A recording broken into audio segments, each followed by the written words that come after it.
നീറ്റിൻ്റെ result വന്നതിന് ശേഷം പല വിദ്യാർത്ഥികളും ഫോണിലൂടെയും ഇൻസ്റ്റഗ്രാമിലും യൂട്യൂബിലൊക്കെ കമൻ്റൊക്കെ ഇട്ട് ചോദിക്കുന്നൊരു കാര്യമാണ് കേരളത്തിൽ സെൽഫ് ഫൈനാൻസിൽ അഡ്മിഷൻ കിട്ടാനായിട്ട് മിനിമം എത്ര സ്കോർ വേണോ എന്നുള്ളൊരു കാര്യം വേറൊന്നുമല്ല. ഇന്ത്യയിൽ തന്നെ ഏറ്റവും കുറഞ്ഞ ഫീസിൽ നമുക്ക് MBBS പഠിക്കാൻ പറ്റുന്ന ഒരു സ്റ്റേറ്റ് എന്ന് പറഞ്ഞു കഴിഞ്ഞാൽ കേരളമാണ്. കേരളത്തിലെ ഫീസ് വരുന്ന ഏകദേശം 8 ലക്ഷം രൂപയാണ്. ബാക്കിയുള്ള സ്റ്റേറ്റൊക്കെ നോക്കുന്ന സമയത്ത് ടോട്ടൽ ഫീസ് മാത്രം ഒരു 60 ലക്ഷം രൂപയ്ക്ക് താഴെയുള്ള ഒരു സ്റ്റേറ്റും തന്നെ നമുക്ക് അവൈലബിൾ ആയിട്ടില്ല. ഓക്കെ, സോ എനിഹൗ ഇത്തവണത്തെ നീറ്റിൻ്റെ റിസൾട്ട് എന്ന് പറഞ്ഞാൽ ഭയങ്കര അൺപ്രഡിക്റ്റബിൾ ആയിട്ടുള്ള റിസൾട്ടാണ് വന്നേക്കുന്നത്.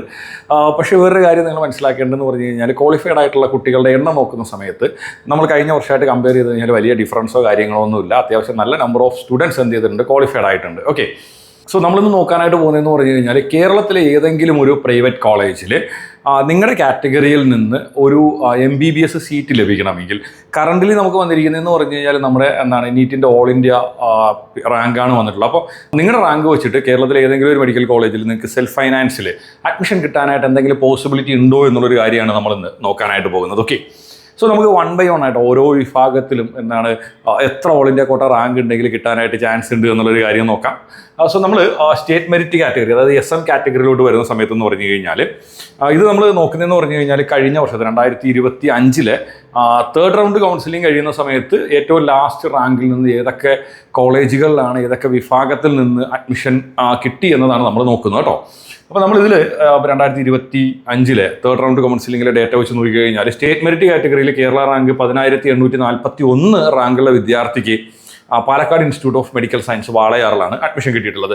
അപ്പോൾ ഈ ഒരു കുട്ടിയുടെ നീറ്റിൻ്റെ മാർക്ക് എന്ന് പറഞ്ഞാൽ 450 മാർക്കും ഈ ഒരു കുട്ടിയുടെ ഓൾ ഇന്ത്യ റാങ്ക് എന്ന് പറഞ്ഞാൽ 1,22,020 ഈ ഒരു കുട്ടിയുടെ ഓൾ ഇന്ത്യ റാങ്ക് എന്ന് പറയുന്നത്. ഓക്കെ, അപ്പോൾ നിങ്ങൾ മനസ്സിലാക്കേണ്ട ഒരു കാര്യം എന്ന് പറഞ്ഞു കഴിഞ്ഞാൽ കറൻ്റ്ലി നിങ്ങളിപ്പോൾ ഒരു സ്റ്റേറ്റ് മെറിറ്റ് കാറ്റഗറിയിലുള്ള ഒരു സ്റ്റുഡൻ്റ് ആണെങ്കിൽ ഈ റാങ്കോ അല്ലെങ്കിൽ ഇതിൻ്റെ ഒരു ±5,000 റാങ്കൊക്കെ ഉള്ള ഒരാളാണ് നിങ്ങളെങ്കിൽ നിങ്ങൾക്ക് കേരളത്തിൽ എവിടെയെങ്കിലും എന്തുണ്ട്, ഒരു സെൽഫ് ഫൈനാൻസിൽ ഒരു സീറ്റ് കിട്ടാനായിട്ടുള്ള സാധ്യതയുണ്ട്. അല്ലാണ്ട് ഇതിനേക്കാൾ വളരെ ഡിഫറൻ്റ് ആയിട്ടുള്ള ഒരു റാങ്കിലൊക്കെയാണ് നിങ്ങൾ നിൽക്കുന്നതെങ്കിൽ നിങ്ങൾക്ക് കേരളത്തിൽ സെൽഫ് ഫൈനാൻസ് സീറ്റ് കിട്ടാനായിട്ടുള്ള പോസിബിലിറ്റി വളരെ വളരെ കുറവാണ്. ഇതേ കേസ് നമ്മൾ ഈഴവ കാറ്റഗറിയിലോട്ട് വരുന്ന സമയത്തെന്ന് പറഞ്ഞു കഴിഞ്ഞാൽ 11,397 റാങ്കുള്ള ആൾക്കാണ് എന്ത് ചെയ്തിട്ടുള്ളത്, ഈഴവ കാറ്റഗറിയിൽ നിന്ന് സെയിം കോളേജിൽ തന്നെയാണ് Palakkad institute of medical science വാളയാറിൽ നമുക്ക് അഡ്മിഷൻ കിട്ടിയേക്കുന്നത്. ഈ ഒരു വിദ്യാർത്ഥിയുടെ കഴിഞ്ഞ വർഷത്തെ നീറ്റിൻ്റെ സ്കോർ എന്ന് പറയുന്നത് 445, ഈ ഒരു കുട്ടിയുടെ ഓൾ ഇന്ത്യ റാങ്ക് വരുന്നത് 1,29,447 ഈ ഒരു കുട്ടിയുടെ നമ്മുടെ റാങ്ക് വരുന്ന ഓൾ ഇന്ത്യ കാറ്റഗറി റാങ്ക്. ഇതേ കേസ് നമ്മൾ മുസ്ലിം കാറ്റഗറിയിലോട്ട് വരുന്ന സമയത്തെന്ന് പറഞ്ഞാൽ 12,635 നമ്മുടെ മുസ്ലിം കാറ്റഗറിയിലെ ഒരു വിദ്യാർത്ഥിക്ക് ഏറ്റവും താഴ്ന്ന റാങ്കിൽ നിന്ന് കഴിഞ്ഞ വർഷം അഡ്മിഷൻ കിട്ടിയിട്ടുള്ളത്. ഈ ഒരു വിദ്യാർത്ഥിയുടെ മാർക്ക് എന്ന് പറഞ്ഞു കഴിഞ്ഞാൽ 435 1,46,979 ഈ ഒരു വിദ്യാർത്ഥിയുടെ ഓൾ ഇന്ത്യ റാങ്ക്. അതുകൂടാണ്ട് പാലക്കാട് ഇൻസ്റ്റിറ്റ്യൂട്ട് ഓഫ് മെഡിക്കൽ സയൻസിൽ തന്നെയാണ് ഈ ഒരു വിദ്യാർത്ഥി എന്ത് ചെയ്തേക്കുന്നത്, അഡ്മിറ്റ് ആവുകയും ചെയ്തേക്കുന്നത്. ഇനി നമ്മൾ BH അതായത് ബാക്ക്വേർഡ് ഹിന്ദു വിഭാഗത്തിലുള്ള വിദ്യാർത്ഥികളുടെ കേസിലോട്ട് വരുന്ന സമയത്ത് എന്ന് പറഞ്ഞാൽ 10,949 റാങ്ക് കേരള റാങ്കുള്ള വിദ്യാർത്ഥിക്കാണ് എന്ത് ചെയ്തേക്കുന്നത് കഴിഞ്ഞ വർഷം അഡ്മിഷൻ കിട്ടിയിട്ടുള്ളത്. ആളുടെ ഓൾ ഇന്ത്യ റാങ്ക് നമ്മൾ നോക്കുന്ന സമയത്ത് എന്ന് പറഞ്ഞാൽ 1,23,504 ആളുടെ ഓൾ ഇന്ത്യ റാങ്ക് വരുന്നത്.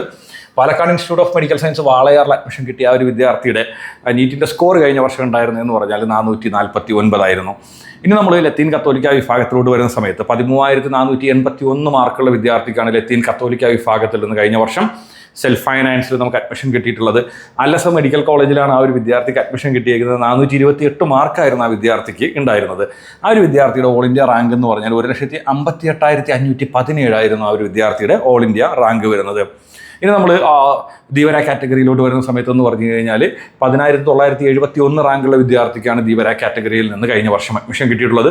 അല്ലസർ മെഡിക്കൽ കോളേജിലാണ് ആ ഒരു കുട്ടി അഡ്മിറ്റ് ആയിട്ടുള്ളത്. 449 മാർക്കായിരുന്നു ആ കുട്ടിക്ക് കഴിഞ്ഞ വർഷം നീറ്റിനുണ്ടായിരുന്ന സ്കോർ.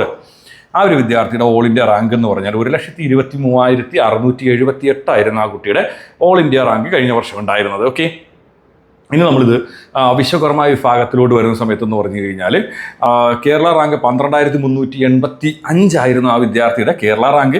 1,43,227 ആളുടെ ഓൾ ഇന്ത്യ റാങ്ക് വരുന്നത്. 437 മാർക്ക് ആ കുട്ടിക്ക് കിട്ടിയിട്ടുണ്ട്. അല്ലസർ മെഡിക്കൽ കോളേജ് തൊടുപുഴയിലാണ് എന്ത് ചെയ്തേക്കുന്നത് ആ ഒരു വിദ്യാർത്ഥി കഴിഞ്ഞ വർഷം അഡ്മിറ്റ് ആവുകയും ചെയ്തേക്കുന്നത്. ഇനി നമ്മളിത് BX കാറ്റഗറി അതായത് ബാക്ക്വേർഡ് ക്രിസ്ത്യനിലോട്ട് വരുന്ന സമയത്തെന്ന് പറഞ്ഞു കഴിഞ്ഞാൽ 12,555 റാങ്കുള്ള വിദ്യാർത്ഥിക്ക് വരെ കഴിഞ്ഞ വർഷം BX കാറ്റഗറി ബാക്ക്വേർഡ് ക്രിസ്ത്യൻ കാറ്റഗറിയിൽ നിന്ന് അഡ്മിഷൻ കിട്ടിയിട്ടുണ്ട്. ആ ഒരു കുട്ടി അഡ്മിഷൻ എടുത്തിരിക്കുന്നതെന്ന് പറഞ്ഞാൽ അല്ലസർ മെഡിക്കൽ കോളേജ് തൊടുപുഴയിലാണ്. 1,45,095 എന്ത് വരുന്ന ആളുടെ ഓൾ ഇന്ത്യ റാങ്ക് വരുന്നത്. 435 മാർക്കാണ് എന്ത് ചെയ്തിരിക്കുന്ന ആ ഒരു വിദ്യാർത്ഥി സ്കോർ ചെയ്തിട്ടുള്ളത് നീറ്റിന്. ഇനി നമ്മൾ KN റിലേറ്റഡ് കമ്മ്യൂണിറ്റീസിലോട്ട് വരുന്ന സമയത്തെന്ന് പറഞ്ഞാൽ 14,509 റാങ്കുള്ള വിദ്യാർത്ഥിയാണ് എന്ത് ചെയ്തേക്കുന്നത് കഴിഞ്ഞ വർഷം KN റിലേറ്റഡ് കമ്മ്യൂണിറ്റീസിൽ നിന്ന് അഡ്മിഷൻ കിട്ടിയിട്ടുള്ളത്. ആളുടെ ഓൾ ഇന്ത്യ റാങ്ക് വരുന്നതെന്ന് പറഞ്ഞാൽ 1,74,423 ആയിരുന്നു ആളുടെ ഓൾ ഇന്ത്യ റാങ്ക് വരുന്നത്. 419 മാർക്കാണ് ആൾക്ക് എന്തുണ്ടായിരുന്നത് നീറ്റിന് സ്കോർ ചെയ്തിട്ടുണ്ടായിരുന്ന mark. Palakkad institute of medical science വാളയാറിലാണ് എന്ത് ചെയ്തിരിക്കുന്നത് ഈ ഒരു വിദ്യാർത്ഥി അഡ്മിറ്റ് ആവുകയും ചെയ്തിരിക്കുന്നത്.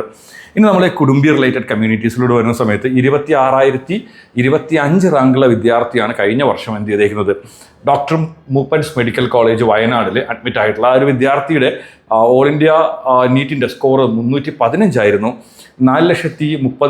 4,30,30 ആയിരുന്നു ആ കുട്ടിയുടെ എന്ത് വരുന്നത് നീറ്റിൻ്റെ ഓൾ ഇന്ത്യ റാങ്കും ഉണ്ടായിരുന്നത്. ഇത് നമ്മൾ SC വിഭാഗത്തിലെ വിദ്യാർത്ഥിയുടെ കാര്യത്തിലൂടെ വരുന്ന സമയത്ത് 18,034 ആയിരുന്നു SC വിഭാഗത്തിലെ വിദ്യാർത്ഥിക്ക് നമ്മുടെ കഴിഞ്ഞ വർഷത്തെ കേരള റാങ്ക്. ഈ വിദ്യാർത്ഥിയുടെ ഓൾ ഇന്ത്യ റാങ്ക് എന്ന് പറഞ്ഞാൽ 2,33,379 ആയിരുന്നു ആളുടെ ഓൾ ഇന്ത്യ റാങ്ക്. 388 മാർക്കായിരുന്ന വിദ്യാർത്ഥിക്കുണ്ടായിരുന്ന Palakkad institute of medical science വാളയാറാണ് എന്ത് ചെയ്തേക്കുന്ന ഈ ഒരു വിദ്യാർത്ഥി അഡ്മിറ്റ് ആയിട്ടുള്ളത്. ST വിഭാഗത്തിലോട്ട് വരുന്ന സമയത്തെന്ന് പറഞ്ഞാൽ 29,388 കേരള റാങ്കുള്ള വിദ്യാർത്ഥിയാണ് കഴിഞ്ഞ വർഷം ST വിഭാഗത്തിൽ നിന്ന് അഡ്മിറ്റ് ആയിട്ടുള്ളത്. ഈ ഒരു വിദ്യാർത്ഥിയുടെ ഓൾ ഇന്ത്യ റാങ്ക് എന്ന് പറഞ്ഞാൽ 4,94,940 ആയിരുന്നു ആ ഒരു വിദ്യാർത്ഥിയുടെ ഓൾ ഇന്ത്യ റാങ്ക് വരുന്നത്. ഓക്കെ, 282 ആയിരുന്നു എന്ത് വരുന്ന ആ ഒരു വിദ്യാർത്ഥിയുടെ ഓൾ ഇന്ത്യ കോട്ട നീറ്റിൻ്റെ മാർക്ക് ഉണ്ടായിരുന്നത്. സോ ഈ ഒരു വിദ്യാർത്ഥി അഡ്മിറ്റ് ആയിരിക്കുന്നതെന്ന് പറഞ്ഞാൽ Palakkad institute of medical science വാളയാറാണ്. ഇനി നമ്മൾ എക്കണോമിക്കലി വീക്കർ സെക്ഷൻ, അതായത് നമ്മുടെ ജനറൽ കാറ്റഗറിയിലുള്ള എക്കണോമിക്കലി വീക്കർ ആയിട്ടുള്ള വിദ്യാർത്ഥികളുടെ കേസിലോട്ട് വരുന്ന സമയത്ത് 19,325 റാങ്കുള്ള വിദ്യാർത്ഥിയാണ് കഴിഞ്ഞ വർഷം EW കാറ്റഗറിയിൽ അഡ്മിഷൻ ആയിട്ടുള്ളത്. 377 മാർക്കുള്ള വിദ്യാർത്ഥിയായിരുന്നു അത്. ആളുടെ ഓൾ ഇന്ത്യ റാങ്ക് ഉണ്ടായിരുന്നെന്ന് പറഞ്ഞാൽ 2,57,162 ആയിരുന്നു ആളുടെ all India rank. PK Das medical college Ottapalam ഈടെയാണ് എന്ത് ചെയ്തേക്കുന്ന ഒരു വിദ്യാർത്ഥി അഡ്മിറ്റ് ആവുകയും ചെയ്തിട്ടുള്ളത്. ഓക്കെ, സോ അപ്പോൾ നമ്മൾ പ്രൈവറ്റ് കോളേജസിൻ്റെ കേസ് എടുക്കുന്ന സമയത്തെന്ന് പറഞ്ഞു കഴിഞ്ഞാൽ ഈ ഒരു പാറ്റേണിലാണ് എന്ത് ചെയ്തേക്കുന്നത് കഴിഞ്ഞ വർഷത്തെ കൗൺസിലിങ്ങും കാര്യങ്ങളൊക്കെ പോയേക്കുന്നത്. ഓക്കെ, സോ നിങ്ങൾ ഈ ഒരു കേരള റാങ്കും അതുകൂടെ ഉണ്ട് മാർക്കും എന്ന് പറയുന്ന രണ്ട് കൺസെപ്റ്റ് നിങ്ങൾ മറന്നേക്കുക. കാര്യം വേറൊന്നല്ല, കഴിഞ്ഞ വർഷം 450 മാർക്ക് മേടിച്ചിരിക്കുന്ന ഒരു വിദ്യാർത്ഥിയുടെ ഓൾ ഇന്ത്യ റാങ്ക് 1,22,220 ആണ് വന്നിട്ടുള്ളത് എങ്കിൽ ഈ വർഷം എന്തായിരിക്കും അത് വരാനായിട്ടുള്ള ചാൻസ് എന്ന് പറഞ്ഞാൽ മിനിമം 1,50,000 മേളിലായിരിക്കും 450 മാർക്കുള്ള ആളുടെ റാങ്ക് ഉണ്ടാവുന്നത്. ഓക്കെ, സോ നിങ്ങൾ നോക്കേണ്ടതെന്ന് പറഞ്ഞാൽ വേറൊന്നുമില്ല, നിങ്ങളുടെ ഓൾ ഇന്ത്യ റാങ്ക് നോക്കുക. ഓൾ ഇന്ത്യ റാങ്ക് നോക്കിയതിന് ശേഷം ഈ ഒരു റാങ്കിൻ്റെ പ്ലസ് ഓർ മൈനസ് ഒരു 5,000 ഒക്കെ നിങ്ങൾക്ക് ഉണ്ട് എങ്കിൽ, ഇതിനകത്ത് ഇപ്പം ഈ ഒരു 1,22,000 സ്ഥാനത്ത് മേ ബി നിങ്ങളുടെ ഒരു റാങ്ക് വരുന്ന 1,27,000 ഒക്കെ ആണ് എങ്കിൽ 100% നിങ്ങൾക്ക് വെയിറ്റ് ചെയ്യാം. There is a possibility may be in third കൗൺസിലിങ്ങിലോ അല്ലെങ്കിൽ സ്ട്രേ വേക്കൻസി കൗൺസിലിങ്ങിലോ ഒക്കെ എന്തെങ്കിലും ഒരു പോസിബിലിറ്റി ഉണ്ട് എന്ന് പറഞ്ഞാൽ നിങ്ങൾക്ക് എന്ത് ചെയ്യാം വെയിറ്റ് ചെയ്യാനായിട്ട് സാധിക്കും. ഈ സ്ഥാനത്തിന് ഇപ്പോൾ നിങ്ങളുടെ റാങ്ക് ഉള്ളത് ഏകദേശം 1.5 ലക്ഷമോ അല്ലെങ്കിൽ 1,75,000 ഒക്കെ ആണെങ്കിൽ നിങ്ങൾ എന്ത് ചെയ്യുക, കേരളത്തിന് വേണ്ടി വെയിറ്റ് ചെയ്യാതിരിക്കുന്നതായിരിക്കും നല്ലത്. വേറെ ഓപ്ഷൻസ് നോക്കുക. പക്ഷേ എന്തായാലും ഞാൻ അതിന് ഒരിക്കലും സ്ട്രെസ് ചെയ്ത് പറയുന്നില്ല. നിങ്ങൾക്ക് എന്ത് ചെയ്യാം, നിങ്ങളുടെ കൗൺസിലിംഗ് പ്രൊസീജിയറിലൂടെ നിങ്ങൾക്ക് പോകാനായിട്ട് സാധിക്കും. May be in any possibility നിങ്ങൾക്ക് അഡ്മിഷൻ കിട്ടുകയാണെങ്കിൽ നിങ്ങളുടെ ചാൻസസ് നിങ്ങൾ മിസ് ചെയ്യേണ്ട ആവശ്യം വരുന്നില്ലല്ലോ. ഓക്കെ, അപ്പോൾ എന്തായാലും നമ്മുടെ നീറ്റിൻ്റെ കൗൺസിലിങ്ങുമായി ബന്ധപ്പെട്ട് വളരെ ഇൻഫോർമേറ്റീവ് ആയിട്ടുള്ള പുതിയ വീഡിയോകൾ ഇനിയും നമ്മൾ ചെയ്യുന്നതായിരിക്കും. അപ്പോൾ അത്തരത്തിലുള്ള വീഡിയോകൾ വളരെ വേഗത്തിൽ നിങ്ങൾക്ക് കിട്ടാനായിട്ട് ചാനൽ സബ്സ്ക്രൈബ് ചെയ്യൂ. അപ്പോൾ പുതിയൊരു വീഡിയോയിൽ കാണുന്നവരേക്കും എല്ലാ കൂട്ടുകാർക്കും ബൈ ബൈ.